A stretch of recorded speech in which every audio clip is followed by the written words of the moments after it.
Abraão 90, Sara 70. E nesse momento, quando ele foi chamado por Deus, Deus disse: eu farei de você uma grande nação. Porém a Bíblia vai dar uma informação, ela vai dizer: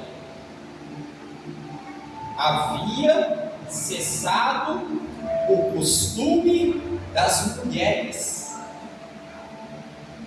Sara não tinha mais o costume das mulheres.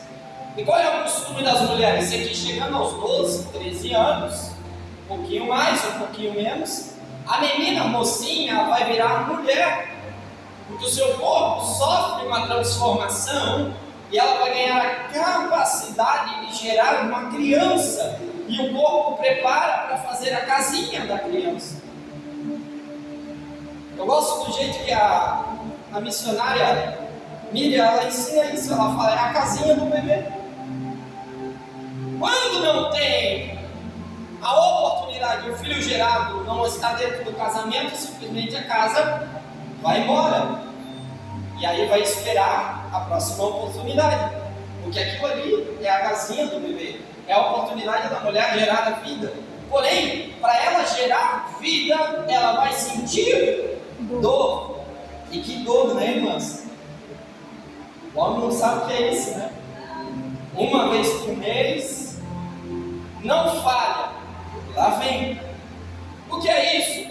Isso é uma bênção que Deus nos deu, mas para isso a mulher sente dor para gerar os filhos, para gerar a continuação da espécie, para gerar a promessa. Porém a Bíblia diz que Sarai havia cessado o costume das mulheres, ou seja, ela não sentia mais dor, ela não sentia cólica. O corpo dela não fazia mais um balanço, assim como uma empresa fecha um balanço químico, assim como a empresa fecha um balanço financeiro, o nosso corpo fecha um balanço químico, emocional, espiritual. É por isso que a mulher, ela está em reunião, irmão. Aqueles dias é porque ela está fechando a conta. É um ser um pouquinho mais elaborado. O homem não sabe que dia que vem. A qualquer momento ele fica preso dentro da mente dele e começa a fechar o balanço, mas ele não tem sinais, a mulher tem sinal para facilitar para ela. Mas vamos para frente.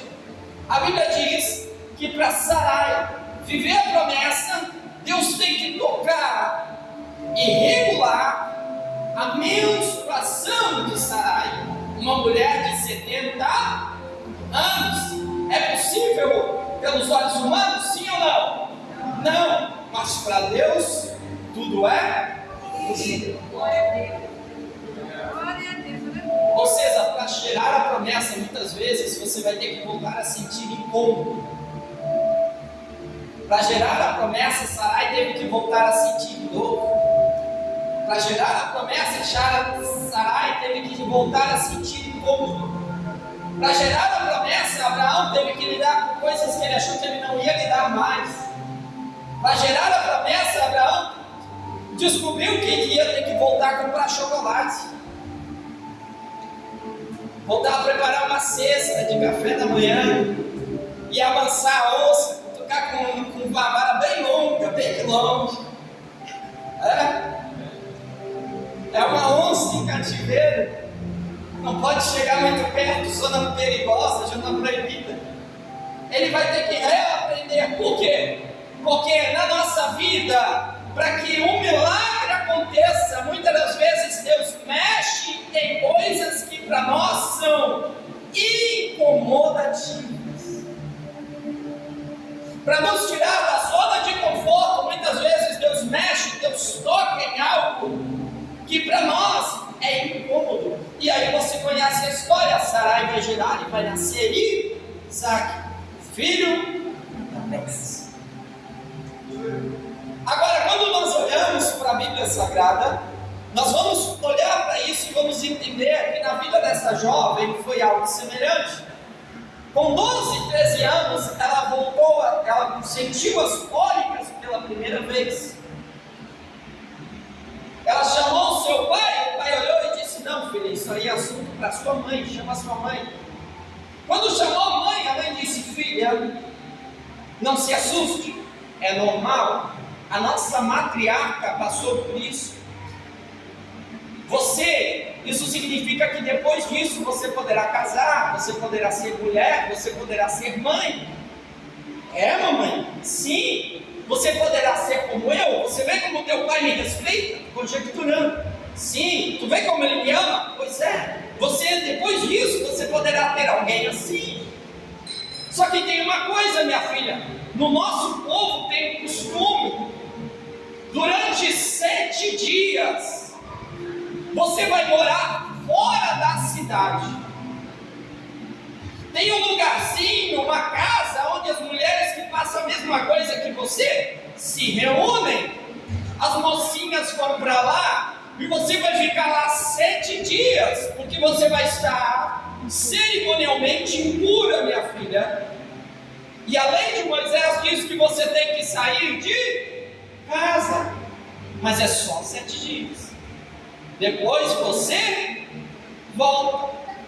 A menina toda feliz pegou a sua marmita, pegou a sua trouxinha de roupa, pegou a sua toalha, pegou a sua boneca, quem sabe ainda brincava, e saiu para fora do arraial. E na porta da cidade, o seu papai e a sua mamãe deram tchau. Disseram, daqui a 7 dias, você volta. Ela saiu com data para voltar. Ela saiu com uma perspectiva, vai ficar tudo bem. Por quê? Porque eu confio no meu pai, na minha mãe. Porém, a Bíblia diz que isso não aconteceu. Ela vai e fica 7 dias fora. Ela levou comida para 7 dias. Ela levou roupa para 7 dias. No 8º dia, a mãe está esperando na porta da cidade, olha e espera que a filha volte. Algumas adolescentes começam a voltar, ela olha e não vê a sua filha. Preocupada, quem sabe ela mandou alguém, vai lá, vê o que aconteceu. E quando chega, ouve a resposta, começou a sangrar, mas ainda não parou. Tudo bem, isso acontece, às vezes atrasa, às vezes desregula, às vezes a emoção ali está abalada, vai mais um tempo, leva um pouquinho mais de roupa para ela, leva um pouquinho mais de comida para ela, deixa ela viver. E assim foi feito. E passou-se mais uma semana, mas o sangue não parou.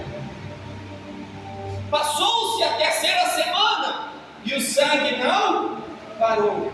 Passou-se um mês de cólica, de sangue, afastada da mãe, vivendo em solidão, e a prova não parou. Os pais começaram a ficar preocupados.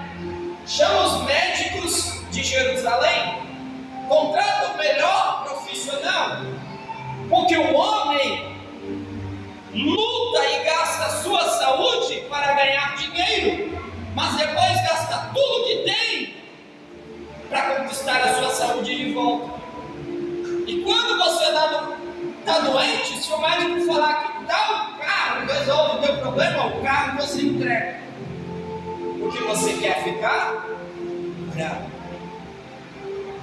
você quer ficar bem. E o que aconteceu com ela? Óbvio, a família começou a gastar dinheiro,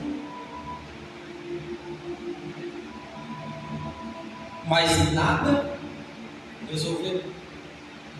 Aí o que acontece quando a família gasta dinheiro e nada resolve? Ela vai procurar o templo, o sacerdote. Então imagine comigo essa família chegando no sacerdote dizendo: sacerdote, eu trouxe aqui a oferta pelos meus pecados. Já fazia um tempo que eu não vinha no culto de sábado, né?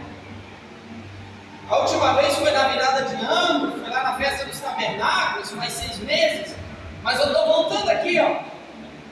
Estou trazendo aqui meu dízimo, a minha oferta, estou pedindo perdão. Ora aí a Deus, porque a minha filha está doente, porque assim Quando nós temos alguém doente na nossa família, primeira coisa, nós tentamos resolver com as nossas mãos.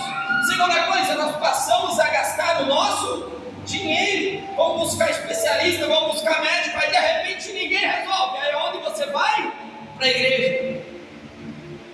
Aí você vai atrás do pastor, aí você vai atrás do profeta, aí você vai atrás do sacerdote e diz: sacerdote, ora por mim, pede a Deus, eu preciso de um milagre. E com certeza eu creio que aquela família ia culto após culto dizendo: Deus, restaura a minha filha. Mas parecia que o céu tinha se fechado.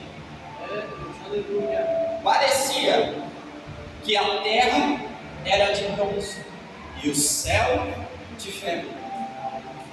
Parecia que todo o conhecimento que a medicina da época tinha já não servia de mais nada. Parecia que todo o conhecimento teológico que eles haviam recebido não resolvia. E assim se passa uma semana, 2 semanas, 3 semanas, 4, 1 mês, 2 meses, 3 meses, 5 meses, 12 meses, 1 ano. E sabe o que é pior?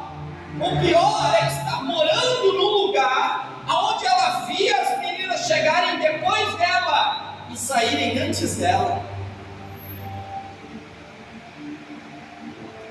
Sabe o que nos machuca? Não é apenas nós estarmos numa prova, nós estamos numa situação, nós estamos num cenário que se arrasta por anos e não tem solução, e você já fez de tudo para resolver. O que dói mais é você olhar gente que chega depois de você, e uma semana depois está melhor que você.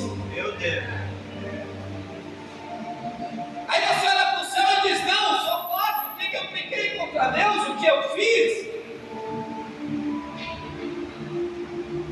Por que a vida é assim? Eu não sei. Por que as coisas são desse jeito? Eu não tenho resposta. Por que o bom sofre e os maus prosperam? Não sei. Mas eu sei o que está no Salmo 73. O Salmo de Asaf, ele disse: eu observava os ímpios e eles prosperavam. Os filhos deles não sofrem como os filhos dos pobres sofrem, como os filhos dos justos sofrem. Parece que as coisas são melhores para ele. Porém o salmista continua o salmo dizendo: porém os meus pés, enquanto eu observava eles, e eu começava a dizer: não vale a pena servir a Deus, não vale a pena ir ao culto, não vale a pena ser fiel, porque nada melhora, nada resolve, ser ímpio é melhor. Se eu pegar meu dízimo e fizer o que eu quero é melhor, se eu pegar meu dinheiro e fizer o que eu quero é melhor, se eu quiser seguir a minha vida do meu jeito é melhor. Enquanto eu fazia isso, os meus pés quase se desviaram, os meus pés quase derraparam, os meus pés quase se resbalaram, porque eu olhei melhor e disse assim: não, o começo deles parece muito bom, eles nascem em berço de ouro, eles têm grandes oportunidades na vida, mas quando eu comecei a olhar para o final da vida deles, eu fiquei preocupado, porque há caminhos que para o homem parece direito, mas o final é de morte. A Bíblia diz: Deus coloca eles em lugares escorregadios. E na vida do justo é assim: a luz do justo é como o nascer do aurora. Ele começa como o sol de manhãzinha, ele brilha fraquinho, parece que a noite vai predominar, mas a luz do justo, ela vai ser como a aurora, ela vai crescendo, crescendo, crescendo, até ser o dia perfeito. Ei, o teu começo pode ser pequeno, a tua história pode ser humilde agora, o teu cenário pode ser complicado agora, o final da história está na mão de Deus, vai ser melhor. Não fica pensando em sair da casa do Senhor, não fica se comparando com quem está à sua volta, porque cada um tem nesta vida a sua oportunidade e a sua história.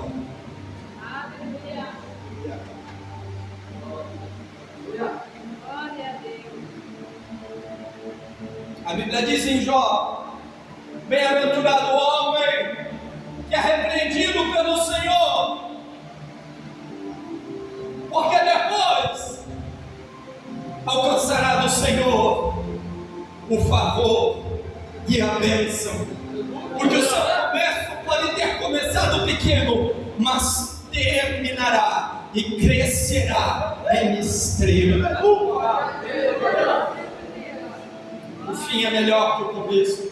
Eclesiastes 7:8 diz: o fim das coisas é melhor do que o princípio delas.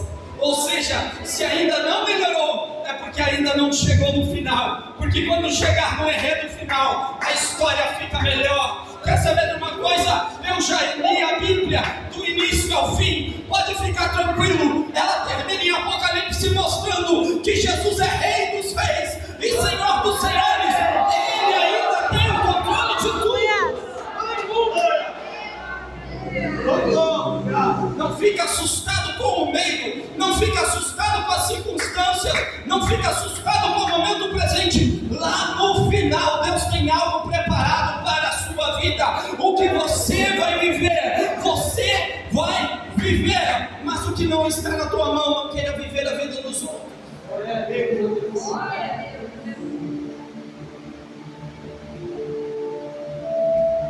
Agora acompanhe comigo o texto. Segundo ano, ela passa. O terceiro ano, ela passa. O quarto ano, ela passa. O quinto ano, ela já não tem mais 12, 13 anos, ela tem 17. O seu pai e sua mãe estariam levando ela para o dote. E sabe o que é pior? As meninas ainda vão e voltam, porque mesmo depois de casado, o costume segue. Lá de vez em quando, uma vez por mês, a mãe aparecia na casa. Oi, minha filha, como você está? Eu estou bem, minha mãe. E a minha irmã? A tua irmã vai se casar. O Eliabe quer casar com ela. O Josafá deu um dote para ela. Ei, como está meu pai? Seu pai está bem, foi promovido. Agora não é só agricultor, ele é o encarregado. Que coisa boa, minha mãe. Eu mando um beijo para o meu pai, faz anos que eu não vejo ele. Tá bom, meu filho. Nós estamos orando por você. Vinha a vovozinha, ela abraçava, beijava a vovó, e a vovó voltava. E assim se passaram 12 anos. Imagina quanta frustração no coração dessa menina. Imagina quantas vezes ela sonhou, esperou e não viu a resposta. Imagina quantas vezes ela recebeu o resultado do exame com emoção, ela abriu o envelope. Estou conjecturando, é óbvio, né, irmão? Não existia papel, estou conjecturando, entende? É a liberdade poética para te inserir na pregação, amém? Ela abriu o exame com a mão tremendo e ela olhava assim: vai dar negativo? Não, positivo, tem que esperar mais um pouco. E lá se vai 12 anos. Se ela entrou com 12, agora ela tem 24, talvez um pouquinho mais, 25, talvez o dela foi por 13, foi por 14, não sei. Mas vamos estabelecer uma média que ela devia ter uns 24, 25 anos, amém? Amém? Vocês estão comigo? Amém. Quantos anos nós vamos dar para ela? 25 anos, amém? Amém. 25 anos. Ela vem padecendo daquilo. Mas a Bíblia diz que um dia algo começou a mudar na vida dela. Um dia ela ouviu uma notícia diferente. Um dia o que chegou aos ouvidos ouvidos dela já não era mais uma mensagem médica, ou uma mensagem, ou um testemunho, um grande rabino surgiu, não. Um dia entra na casa alguém e diz assim, vou chamar ela de Sara. Sara, o que é? Tá sabendo da novidade, menina? Não tô, eu não saio daqui faz 10 anos. Pois é, menina. O meu primo, teu primo é Bartimeu. Ele estava lá em Jericó. Ele era mendigo. Aleluia. Ninguém dava nada por ele. É mesmo? É mesmo. Por que ninguém dava nada para ele? Porque o pai dele se rebelou contra Roma e o pai dele foi morto. E o filho, para servir de exemplo, pegaram e furaram os olhos dele. Ele não era cego de nascença, mas se tornou cego. Até o direito de ter um nome ele perdeu. Bartimeu significa filho de Timeu. E ele ficava na porta pedindo esmola. Era uma vergonha.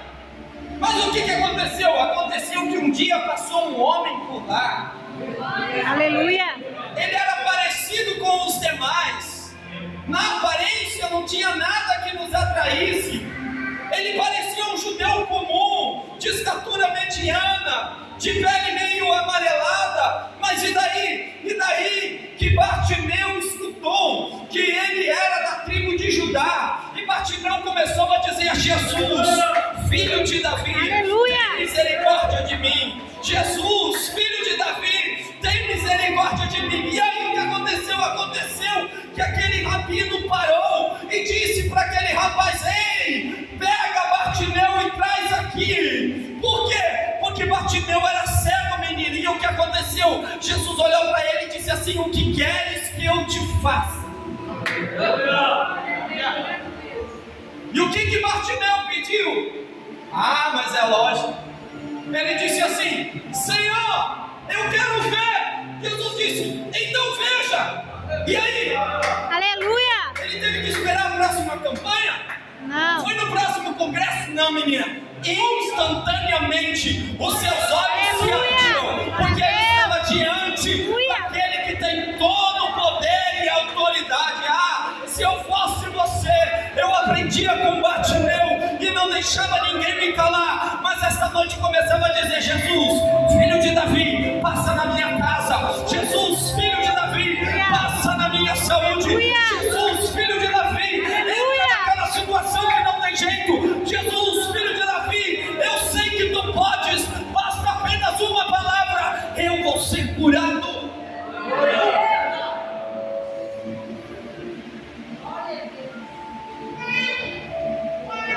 E o coração dela se alegrou.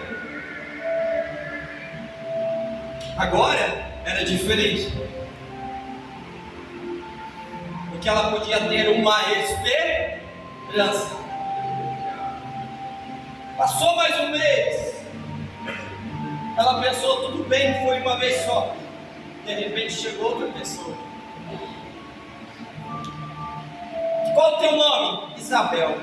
Isabel? Tudo bom, Sara? Tudo bem? O que aconteceu? Olha, menina, se eu te contar. Um dia eu fui ver um grande pregador.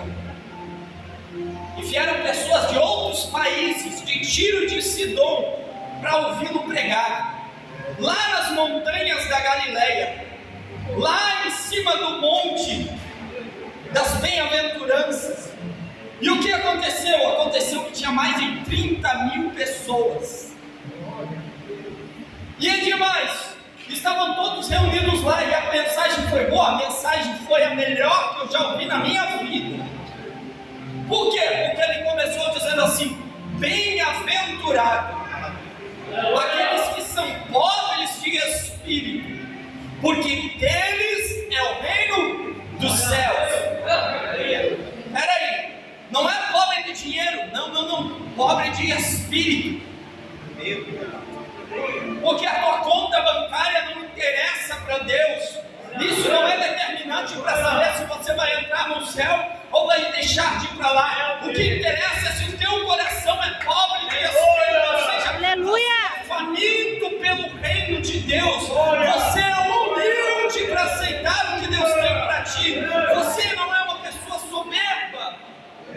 Você é pobre de espírito, porque o pobre é aquele que precisa de tudo e de todos para sobreviver. Então o pobre de espírito, ele sabe, Senhor, eu sou pobre e necessitado, mas tu curas a minha alma. Porque o problema não é você ter dinheiro, o problema é ter amor ao dinheiro. E se você tiver amor ao dinheiro, a Bíblia diz: aonde estiver o teu coração, ali está o seu tesouro. Se você tem amor ao dinheiro, seu coração não está aqui, seu coração está lá. Como é que você vai entrar no reino do céu se o teu coração está na terra? Não tem problema você ter dinheiro, não tem problema você ter prosperidade, não tem problema você ter sucesso profissional. O problema é o teu coração chegar lá. O teu coração tem que estar na presença de Deus. Porque se estiver na presença de Deus, aonde a presença de Deus estiver, é lá que o teu coração vai estar, é lá que você vai chegar, é para lá que o seu destino chega. É por isso que o nosso coração não tem que estar nessa terra. Às vezes nós sofremos lutas aqui, perseguições aqui, afrontas aqui, mas o salmista, ele disse: eleva os meus olhos para os montes. Eu não olho para o que está na minha horizontal, eu olho para o que está na minha vertical. Porque se o meu coração estiver lá, é de lá que vem o meu socorro, é para lá que está o meu destino, é lá que eu vou morar, é lá que eu vou ser arrebatado, é para lá que eu vou.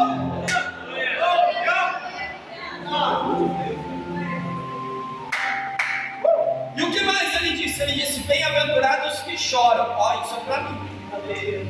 Pensa uma menina que chorava à noite, saudade da mãe. Pensa uma menina que chorou dos sonhos interrompidos. Ela disse: por quê? Porque serão consolados. Aleluia. Bem-aventurados os que têm fome e sede de justiça. Por quê? Porque serão saciados. Bem-aventurados que são perseguidos pela verdade e pela justiça. Por quê? Porque assim perseguiram os profetas que foram antes de nós. Exultem e tenham alegria quando alguém falar uma mentira de você, porque você vive o Evangelho, porque é grande o vosso galardão no céu. Deixa bater, irmão, deixa perseguir, deixa falar mal, deixa tirar chacota, porque o teu galardão está aumentando, está aumentando, está aumentando. Aleluia.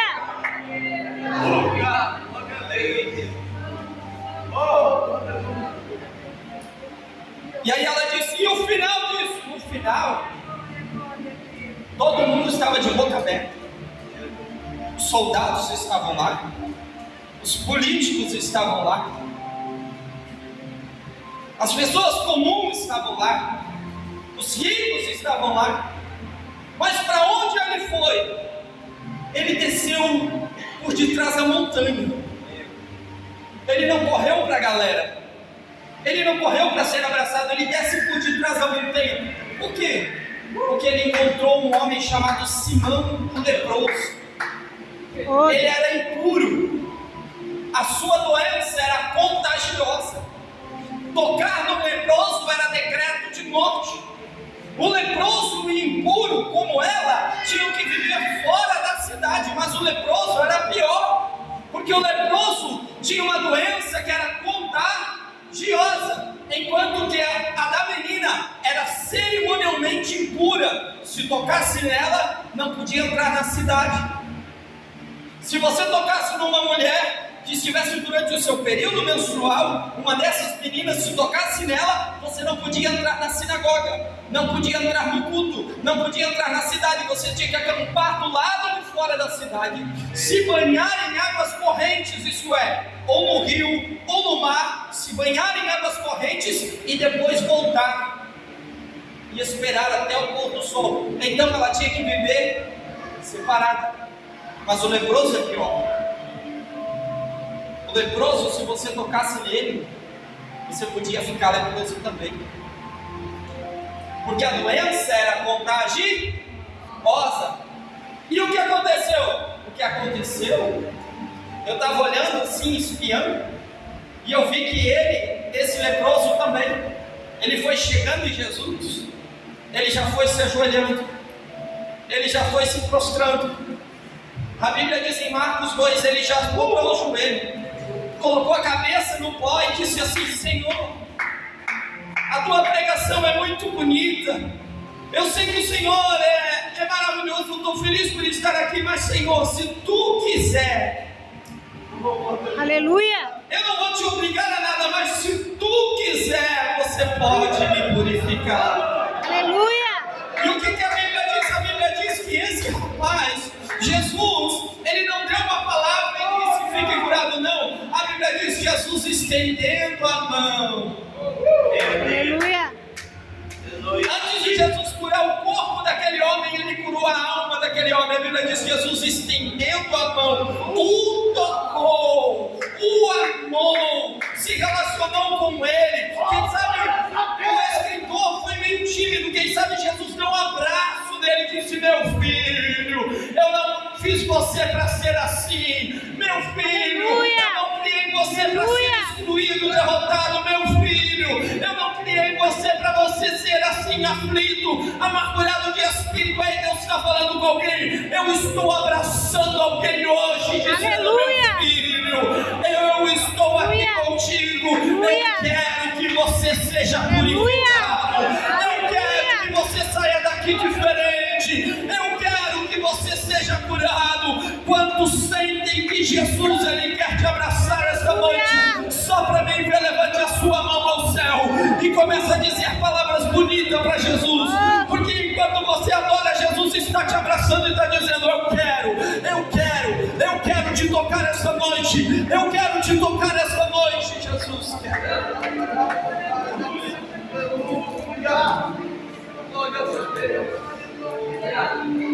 Eu quero. E a Bíblia diz que na mesma hora ele foi curado. Então a mulher do fluxo de sangue, ela tinha essas informações. E a Bíblia diz que a fé vem pelo ouvir, e ouvir a palavra de Deus. Romanos 10:15. A pregação de Cristo. Então quer um conselho?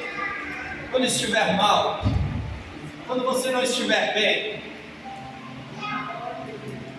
por mais que o processo é teu, seleciona quem você vai ouvir. Porque eu tenho certeza que alguém pregou para essa mulher. Ela não recebeu do acaso. E anjo não prega. A Bíblia diz que a função dos anjos é nos ajudar, mas pregar ele não pode, isso cabe à igreja. E ele não pode pregar, porque pregação é com fé. Se ele vê o mundo espiritual, isso não é fé. E nós não vemos o mundo espiritual, mas nós pregamos por fé, porque a gente sabe. Aleluia. Entendeu? O nosso galardão é justamente que a gente não vê o mundo espiritual, mas crê. O nosso galardão é porque a gente não toca, mas crê. O nosso galardão é que a gente não sente, mas a gente crê. O nosso galardão é que a gente não ouve, mas a gente crê. Então o teu galardão é pela medida da sua fé. Aleluia. Glória a Deus. Muita gente diz: eu queria ver Deus, eu queria ver os anjos, eu queria ver o mundo espiritual. Irmão, o teu galardão é justamente pela fé. Você não vê, mas você crê. Essa mulher não viu, mas ela começou a crer. E ela começou a dizer para si mesma: se eu tão somente tocar nas suas vestes. Aleluia. Não, eu não preciso nem de uma audiência com ele. Não, eu não preciso nem que ele estende a mão para mim. Não, pelo que eu estou ouvindo aí, este homem é poderoso. Esse Jesus, ele realmente tem autoridade. Eu não preciso ir 7 dias da semana, não. Eu não preciso subir de joelhos o morro da igreja, não. Eu não preciso carregar uma cruz de madeira nos meus ombros, não. Eu não preciso pagar uma grande soma de dinheiro, não. Basta apenas que eu toque nele pela minha